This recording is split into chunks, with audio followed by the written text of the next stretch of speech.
İnsulin direncini nəzarətsiz buraxsaz, gələcəkdə nələr baş verə bilər? Əziz dostlar, videonu bəyənərək izləməyi sizdən xahiş edirəm. Bu mənim üçün çox vacibdir. Gəlin əvvəlcə insulin direncinin nə olduğunu sadə dildə izah edeyim. Biz yemək yeyəndə qanda şəkər artır, bədən həmin şəkəri hüceyrələrə göndərməlidir ki, enerji yaransın. Bu işi görən insulindir.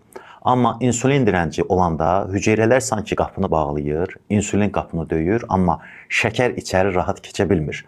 Bu zaman mədə-altı vəz daha çox insulin hazırlamağa məcbur olur, yəni orqanizm illərlə artıq yüklə işləyir. Bu hal uzun müddət davam eləyəndə gələcəkdə şəkər xəstəliyi, qaraciyər yağlanması, qarın piylənməsi, xolesterin, təzyiq və ürək-damar problemləri riski artır. Amma qorxmaq lazım deyil, vaxtında tədbir görmək lazımdır. Birinci, şirniyyat, ağ çörək, un məmulatları və şəkərli içkiləri azaldın, tamamilə kəsin.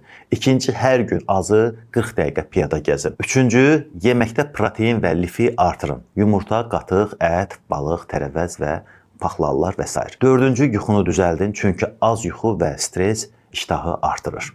Bütün bunların yanında əlavə dəstək kimi alfa-xromu istifadə edə bilərsiniz. Amma şirniyyat, tort, un məmulatları yeyib hərəkətsiz qalıb ümidi təkcə alfa-xroma bağlasaz, nəticə almaya bilərsiniz. Alfa-xrom dərman deyil, qida əlavəsidir. Tərkibində xrom və alfa-lipoik turşusu var.